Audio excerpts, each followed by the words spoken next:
प्रधानमंत्री नरेंद्र मोदी ने संत कबीरदास की समाधि स्थली मगहर में उनकी समाधि पर पुष्प अर्पित कर दी श्रद्धांजलि। कहा, संतों ने समाज की कुरीतियों और अंधविश्वास के खिलाफ जगाई लोगों में चेतना। संत कबीर हमेशा भेद पैदा करने वालों के खिलाफ। सीएम योगी आदित्यनाथ ने कहा, संत कबीरदास ने रूढ़ियों के खिलाफ आवाज उठाई। आज देश में बन रहा है विश्वास का वातावरण। पूर्वांचल के विकास के लिए किया जा रहा तेजी से विकास कार्य।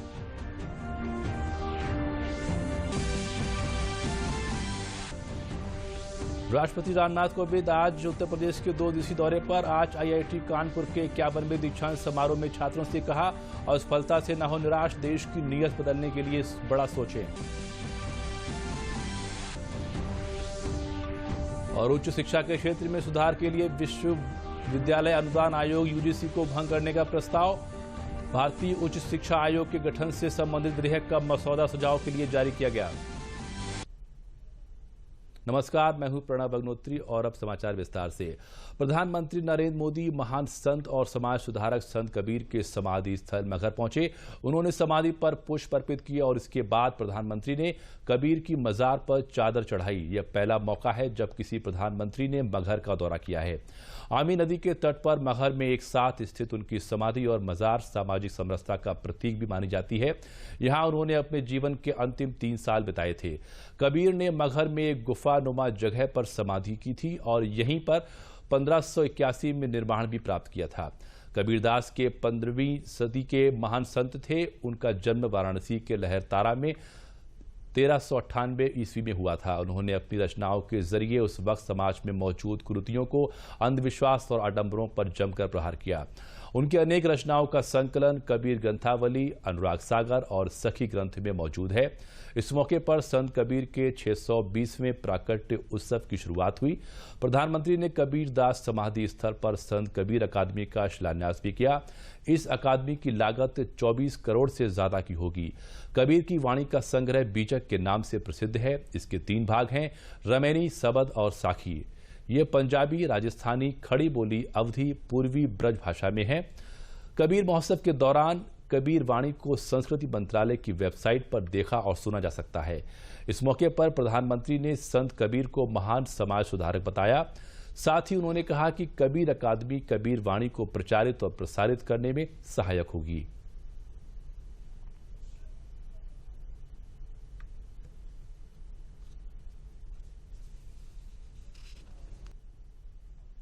प्रधानमंत्री ने विपक्ष पर हमला बोलते हुए कहा कि सत्ता सुख के लिए वो सिर्फ आपस में गठजोड़ करते हैं।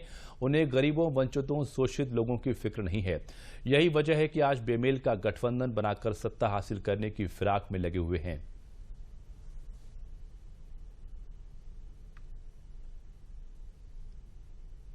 देश में साथ ही प्रधानमंत्री ने विपक्ष पर समाज को बांटने और गरीबी पर राजनीति करने का आरोप लगाया। उन्होंने तंज कसते हुए कहा कि कुछ सरकारों ने अपने बंगलों पर भी ध्यान दिया, जबकि गरीबों के पास रहने तक के लिए घर भी नहीं थे।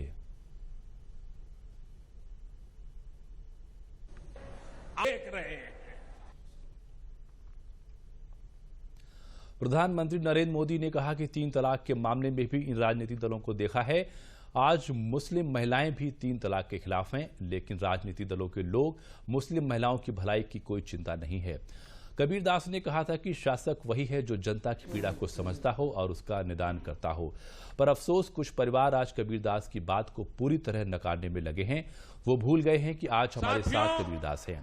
कबीरदास मनुष्य के बीच भेद पैदा करने वालों के खिलाफ थे। प्रदेश के मुख्यमंत्री योगी आदित्यनाथ ने इस मौके पर कहा कि मध्यकालीन महान संत कबीरदास ने देश की रूढ़ियों के खिलाफ आवाज उठाई थी। उसी तरह लोकसभा चुनाव में नरेंद्र मोदी ने सबका साथ सबका विकास का नारा दिया था। आज भारत के अंदर विश्वास का वातावरण बन रहा है। भारत दुनिया के सामने सबसे तेज अर्थव्यवस्था बनाने में सफल हो रहा है।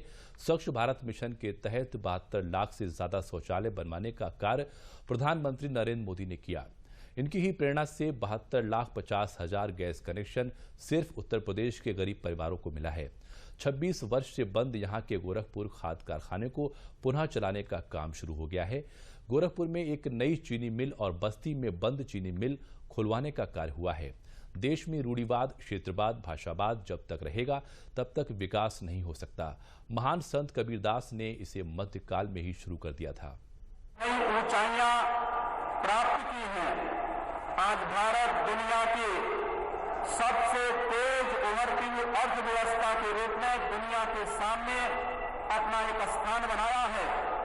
और यही नहीं, पहली बार हो रहा है जब इस देश के अंदर हर उस गरीब को जिसके पास सिर ढकने के लिए छत नहीं, उसको आवास देने की उस कार्रवाई को तेजी के साथ आगे बढ़ाने का कार्य हो रहा है। 26 वर्षों से बंद गोरखपुर के खाद कारखाने का भूमि पूजन का कार्य प्रारंभ करके आज वहां कार्य भी युद्ध स्तर पर चल रहा है। पूर्वी उत्तर प्रदेश में इंसेफ्लाइटिस और तमाम अन्य बीमारियों से पीड़ित लोगों को लिए कोई पूछता नहीं था, लेकिन गोरखपुर में एम्स देकर के बस्ती में जिला चिकित्सालय को मेडिकल कॉलेज के रूप में आगे बढ़ाने की कार्रवाई को स्वीकृति देने और साथ साथ गोरखपुर के ब्याली मेडिकल कॉलेज में 8 नई सुपर स्पेशलिटी की स्थापना के साथ साथ इस नए वर्ष में भी आदरणीय प्रधानमंत्री जी ने सिद्धार्थनगर के जिला चिकित्सालय को नए मेडिकल कॉलेज के रूप में मान्यता देने और आईआईटी कानपुर के 51वें दीक्षांत समारोह में भाग लेने पहुंचे राष्ट्रपति रामनाथ कोविंद ने छात्रों को आगे बढ़ने की सीख दी। उन्होंने कहा कि असफलता से निराश नहीं होना चाहिए, हमेशा आगे बढ़ते रहिए, एक दिन सफलता जरूर मिलेगी। उन्होंने छात्रों को सफलता के 4 मंत्र भी बताए। कहा कि बड़ा सोचें, अनुशासन रखें, विनम्र रहें और दूसरों से प्रेरणा लें। कार्यक्रम में राष्ट्रपति रामनाथ कोविंद ने मेधावी छात्र छात्राओं को मेडल और उपाधि दी। कार्यक्रम में शैक्षणिक, खेलकूद समेत अन्य सामाजिक गतिविधियों के मेधावियों को प्रेसिडेंट निदेशक रतन स्वरूप memorial doctor Shankar Dayal Sharma gold medal से सम्मानित किया गया। 186 पीएचडी धारकों को उपाधि दी गई। इनमें 141 छात्र और 45 छात्राएं शामिल रहीं। कार्यक्रम में राज्यपाल राम नाईक और कैबिनेट मंत्री सतीश महाना भी मौजूद रहे। दीक्षांत समारोह के बाद राष्ट्रपति आईआईटी परिसर में ही स्थित आउटरीच स्टेडियम के लिए निकले और सुपर 30 के बच्चों से भी मुलाकात की। CSRL का भी आप पर एक प्रकार का ऋण होता है। आप सबके द्वारा ये ऋण ना गेल को नहीं चुकाना है और ना ही CSRL को। आप सब समाज के लिए और राष्ट्र के लिए जो कुछ भी कर सकते हैं, जब उस काबिलियत आपको हासिल हो जाए तब की मैं बात कर रहा हूँ। वो 3 साल बाद हो सकती है, 5 साल बाद हो सकती है, but you all have a bright future. केंद्र और प्रदेश सरकार स्वास्थ्य सेवाएं बेहतर बनाने के लिए विशेष ध्यान दे रही हैं। इसी उद्देश्य से लखनऊ के राष्ट्रीय स्वास्थ्य मिशन टीम ने फिरोजाबाद में दस्तक देकर यहां की स्वास्थ्य सेवाओं को बारीकी से देखा और सुधार के आवश्यक निर्देश दिए। टीम ने अव्यवस्थाओं पर जमकर फटकार लगाई। टीम ने जिला अस्पताल, महिला अस्पताल के अलावा शिक्षा टीम में कौशल सिंह बिष्ट, वीके जैन महाप्रबंधक MIS, Pawan Sharma divisional programme manager एवं विकास त्यागी क्वालिटी मैनेजर आदि शामिल रहे। टीम जिला महिला अस्पताल में एम्बुलेंस चालक की मनमानी देखकर हैरान रह गई और श्री बिष्ट ने फोन पर ही अन्य अधिकारियों को मामले से अवगत कराया। वहीं सीएमओ कार्यालय पर बैठक में अनियमितताएं पाए जाने पर जमकर फटकार लगाते हुए यहां तक कहा कि सरकारी पैसे को खा गए जो कैमरे में कैद हो गया। लखनऊ से टीम द्वारा छानबीन और एवं व्यवस्थाएं देखे जाने से जिले के स्वास्थ्य विभाग में हड़कंप मचा रहा। टीम ऑफिसर कौशल सिंह बिष्ट ने विभाग में बरती जा रही अव्यवस्थाओं पर नाराजगी जाहिर करते हुए शासन के निर्देशानुसार सेवाएं देने पर बल दिया। डिवीजन के लिए टीम आई थी। इस टीम की विजिट इस कारण से थी कि हमारे अस्पताल की समस्याओं को देखकर किस तरह से अस्पताल को इन्हीं सुविधाओं में और बेहतर ढंग से चलाया जा सकता है, कि पूरा बजट कितना है, क्या खर्चा किया है और अस्पताल में क्या क्या सुविधाएं उपलब्ध है, हम किस तरह की सुविधाएं दे पा रहे हैं और सबसे पहली बात हमारी क्या समस्या आ रही है अस्पताल चलाने। हमारे पास जो LMO लेडी मेडिकल ऑफिसर होती हैं इमरजेंसी ड्यूटी के लिए, उनकी अत्यंत कमी है। उन्हीं को पूरे जिले के मेडिको लीगल करने पड़े हैं। 24 घंटे एक डॉक्टर ड्यूटी पर रहती है, वही मेडिकल करती है, वही ऑपरेशन थिएटर में काम देखती है, वही लेबर रूम का काम देखती है। तो इसलिए इन्हीं समस्याओं पर विचार हुआ कि कैसे सामंजस्य बिठाया जाए कि और डॉक्टर यहाँ अवेलेबल हों, जिससे मरीजों को सभी सुविधाएं आसानी से उपलब्ध की जाए। वाराणसी के कबीर चौरा नामक मोहल्ले में स्थित कबीर मठ मूल गादी में आज कबीरदास जी की जयंती बड़े धूमधाम से मनाई जा रही है। विभिन्न क्षेत्रों से देश के कोने कोने से हजारों की संख्या में लोग अपने आराध्य कबीरदास की जयंती मनाने के लिए कबीर चौरा स्थित मूल गादी मठ पर लोगों का आना जाना विगत कई दिनों से चल रहा है। आज मठ में भंडारे के साथ साथ कबीरदास जी की जयंती मनाई जा रही है। इस मौके पर लोग कबीरदास जी का दर्शन पूजन के साथ ही कबीरदास से जुड़ी हुई वस्तुओं को भी देख रहे हैं। इसके साथ ही कबीरदास जी के दोहों में जिन चरित्रों को दर्शाया गया है, उन चरित्रों की आदमकद मूर्तियां व उन पात्रों की आदमकद मूर्तियों का भी लोग दर्शन पूजन कर अपने को धन्य समझ रहे हैं। कबीर चौरा स्थित मूल गादी मठ के महंत श्री विवेक दास ने बताया कि कबीरदास जी का लालन पालन इसी जगह पर हुआ और उनके माता नीरू नीमा की समाधि इसी मठ परिसर में स्थित है। कबीरदास जी के दिए गए उपदेश आज भी प्रासंगिक हैं और मानवता का संदेश देते हैं। आज भी कबीरदास के उपदेश व दोहे सामाजिक समरसता को मजबूत करने में सहायक हैं। वाणी प्रासंगिक ही प्रासंगिक है। हर वाणी उनका बौद्धिक है, वैज्ञानिक है, मनोवैज्ञानिक है। उनके एक एक शब्द जो है जनता के लिए, समाज के लिए, लोगों के लिए ऐसा नहीं है, सब जीवन में उतारने लायक है। एक उतार भी रहे हैं जनता में। इतना लोग जीवन के स्तर पर कबीर साहब की वाणी जनता के बीच जिस तरह से फैली हुए तो अपने स्वीकार करती है, उनके आदर्शों पर चलती है जनता, उनको मानती है और उनको स्वीकार करती है। इसलिए प्रासंगिकता तो सवाल ही नहीं है, क्योंकि आज देख रहे हैं इस तरह गरीब गुरुआ गट्ठर पटरी बांध के यहाँ आए हुए हैं, वो कबीर को जीते हैं, कबीर के आदर्शों पर चलते हैं। प्रासंगिकता तो स्वाभाविक रूप से है। केंद्र सरकार ने देश में उच्च शिक्षा के क्षेत्र में सुधार के प्रयास के तहत विश्वविद्यालय अनुदान आयोग को भंग कर नया संगठन बनाने का प्रस्ताव रखा है। इसके स्थान पर गठित किए जाने वाले नए संगठन भारतीय उच्च शिक्षा आयोग के गठन से संबंधित विधेयक का मसौदा आज मानव संसाधन विकास मंत्रालय ने जनता की टिप्पणियों और सुझावों के लिए जारी किया। मानव संसाधन विकास मंत्री ने शिक्षा शास्त्रियों और अन्य संबंधित लोगों से इस संबंध में अगले महीने की 7 तारीख तक अपने सुझाव भेजने का अनुरोध किया है। सुझावों को reformofugc@gmail.com पर भेजा जा सकता है।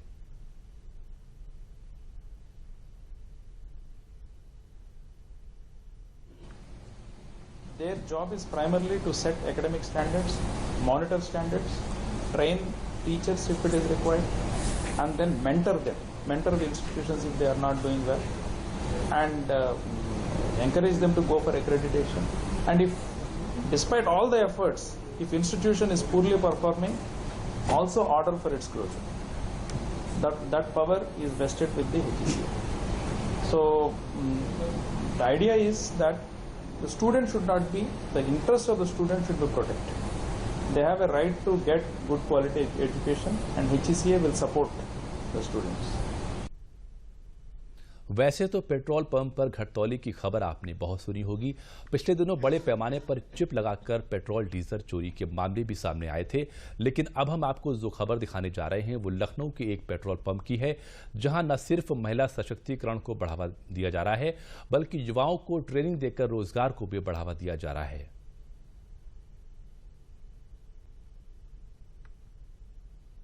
सर, इस पेट्रोल पंप की फर्स्ट टाइम जो लखनऊ में हम लोग ने ओपन किया है, ओनली गर्ल्स के स्टार्ट किया गया है कि इसके सारा हमारा स्टाफ जो है वो आप देख रहे हैं फीमेल स्टाफ ही है।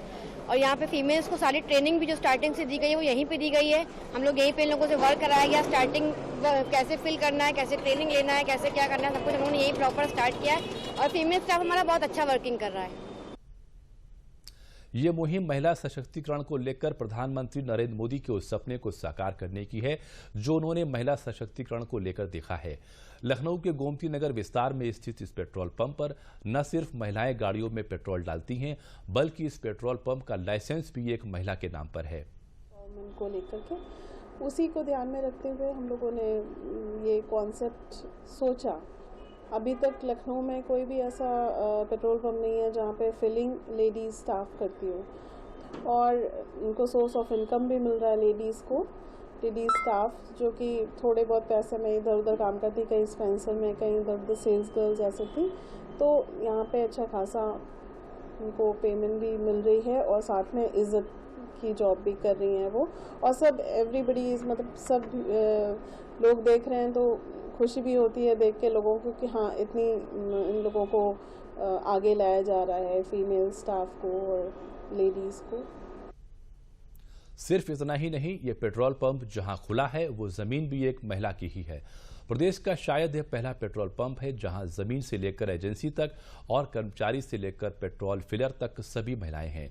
यह अनोखा पेट्रोल पंप अभी इसी महीने गोमती नगर विस्तार में खुला है, जो आसपास के लोगों के लिए न सिर्फ आकर्षण का केंद्र बना हुआ है बल्कि महिला सशक्तिकरण को भी बढ़ावा दे रहा है। महिला सशक्तिकरण का बड़े बड़े वादे और दावे किए जाते हैं, लेकिन इस पेट्रोल पंप के जो ओनर हैं उन लोगों ने करके दिखाया है। माननीय मोदी जी के सपनों को निभाया है इन्होंने और उसका प्रयास कर रहे हैं। और यहाँ पे महिलाएं जो भी पेट्रोल डालती हैं, मैं तो कई बार आया यहाँ पे पेट्रोल अक्सर अब तो यहीं रेगुलर डलाता हूँ। और महिलाओं का जो कार्य प्रणाली है बड़ी ही सभ्यता से पेश आती हैं और बहुत ही आसानी से किसी को कोई परेशानी नहीं होती है और उनकी समस्याओं को दूर करती हैं और पेट्रोल बखूबी कर रही हैं। कोई किसी तरह की दिक्कत किसी को नहीं आ रही है। प्रधानमंत्री नरेंद्र मोदी ने देश को स्वच्छ बनाने की जो पहल की है, उस पहल का असर पूरे देश में दिखाई देने लगा है। प्रधानमंत्री से प्रेरित होकर बरेली की रहने वाली रागिनी खंडेलवाल भी प्रधानमंत्री के आदर्शों को अपना रही हैं और गांव में स्वच्छता की अलख जगा रही हैं। रागिनी खंडेलवाल ने 3 गांवों को गोद लेकर गांव को ओडीएफ बनाया है। रागिनी खंडेलवाल के द्वारा औद्योगिक क्षेत्र से सटे गांव परसा, खेड़ा, कोटिया, गोकुलपुर और नदौसी गांव को स्वच्छ बनाने के लिए गांव में 158 शौचालयों का निर्माण कराया जा रहा है। गांव में 84 शौचालयों का निर्माण पूरा हो चुका है और 74 शौचालयों का निर्माण जारी है। एक शौचालय की लागत करीब 18,500 रुपए है, जिसमें पानी के लिए मोटर, पानी का टैंक भी शामिल है। Ragini Khandelwal BL agro company की डायरेक्टर हैं और कई सालों से रोटरी संस्था से जुड़ी हैं। रागिनी खंडेलवाल का कहना है, गांव को खुले में शौच मुक्त बनाने का ये प्रयास किया है और ग्रामीण शौचालय का प्रयोग कर स्वच्छता अभियान को वो बढ़ावा दे रही हैं। वहीं उन्होंने कहा कि अगर किसी अन्य को शौचालय की जरूरत है तो वह उनसे संपर्क कर सकता है। गांव को खुले से शौच मुक्त बनाने की इस पहल का ग्रामीण लोग स्वागत कर रहे हैं और शौचालय बन जाने से वो खुश हैं। के तहत हम बीएल एग्रो वालों ने ये तय किया कि भाई थोड़ा सा छोटा सा एक सहयोग करा जाए, जिसके तहत हम लोगों ने 158 टॉयलेट बनाने का निर्णय लिया। सुलभ शौचालय मतलब शौचालय जो स्वच्छ भारत के तहत है। गांव के अंदर अधिकांशतः लोग खुले में ही शौच जाते थे, तो ये लगा कि अगर कुछ हम लोग कर सकते हैं तो 3 गाँव में अब तक हम लोगों ने 84 टॉयलेट बनाए हैं। उनके ऊपर टैंक भी लगाए हैं, उनके मोटर भी हैं। हर उसकी एक लागत 18,500 रुपये। आप लोगों के थ्रू एक बात ये भी कहना चाहूँगी कि आप कहीं भी किसी गांव में भी अगर टॉयलेट शौचालय की ज़रूरत है तो वो बताएं, वहाँ पे भी बीएल एग्रो बनवाएगा। सबसे पहले तो बधाई मोदी जी को कि जिन्होंने स्वच्छ भारत अभियान को चलाया, लोगों के दिमाग में इस अभियान के बारे में चर्चा की है। इस अभियान में जो भी अपेक्षाएं की गई हैं शासन द्वारा या मोदी जी द्वारा, उसमें हम अपना योगदान यथासंभव योगदान देते हैं। जैसे कि हमने 158 शौचालय बनवाए हैं या परसाखेड़ा परिक्षेत्र में 158 शौचालय बनवाए, और वो सब शौचालय वो है विद डिप, विद टैंक और विद मोटर। कि अगर और उसके बाद आफ्टर सर्विस भी कि जब भी कोई ख़राब हो जाए तो हर हफ्ते हमारा आदमी जाता है उन शौचालयों में, अगर कोई कमी है तो उस कमी को पूरा भी कराता है। बैल कोलवारी उनने मैडम ने दिया है और बहुत आराम है उससे। हाँ सर, ये बैल कोलू वाले उन्होंने सर ने दिया है, हमारे लिए बनवाया है। हम लेट जंगल जाया करते बाहर को, उनने सुविधा हमारे लिए बहुत करी है।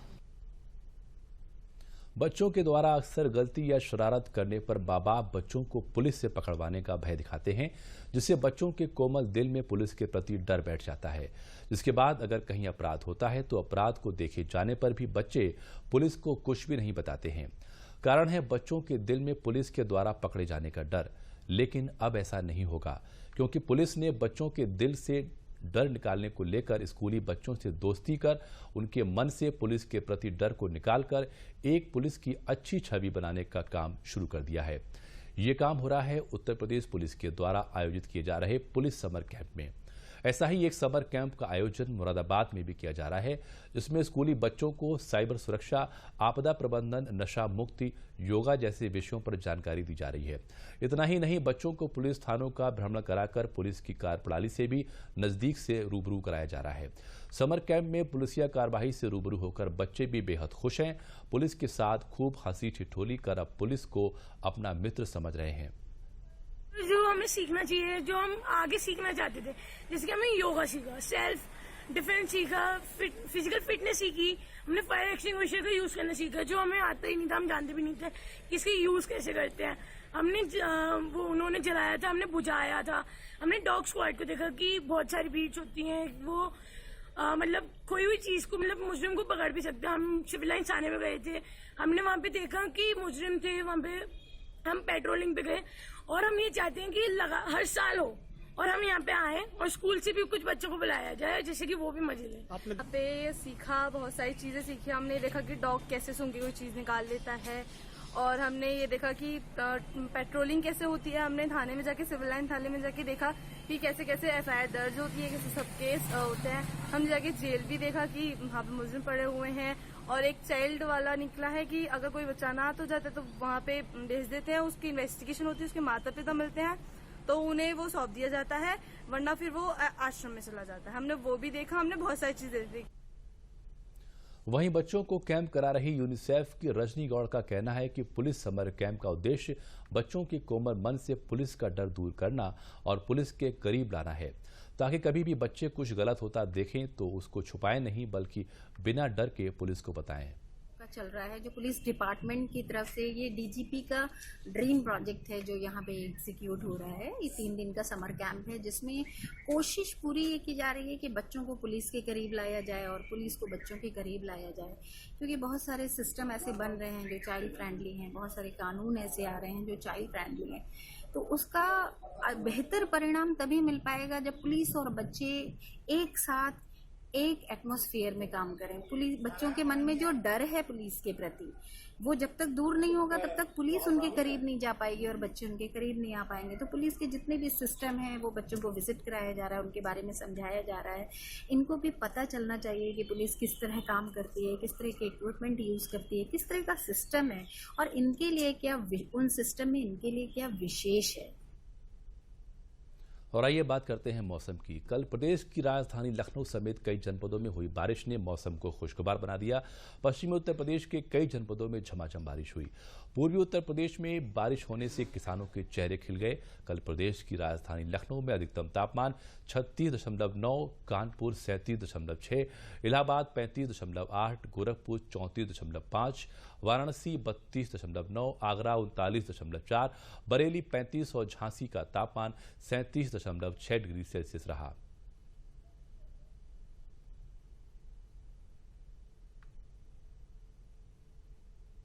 और अब अंत में प्रमुख समाचार एक बार फिर।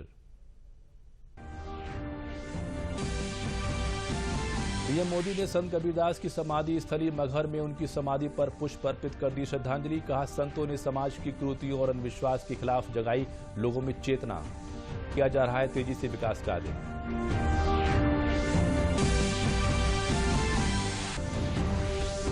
राष्ट्रपति रामनाथ कोविंद ने आज से प्रदेश के 2 दिवसीय दौरे पर हैं। आज आईआईटी कानपुर के 51वें दीक्षांत समारोह में छात्रों से कहा, असफलता से न हो निराश, देश की नीयत बदलने के लिए बड़ा सोचें। और उच्च शिक्षा के क्षेत्र में सुधार के लिए विश्वविद्यालय अनुदान आयोग यूजीसी को भंग करने का प्रस्ताव। भारतीय उच्च शिक्षा आयोग के गठन से संबंधित विधेयक का मसौदा सुझाव के लिए जारी किया गया। और इसी के साथ समाचार समाप्त हुए। नमस्कार।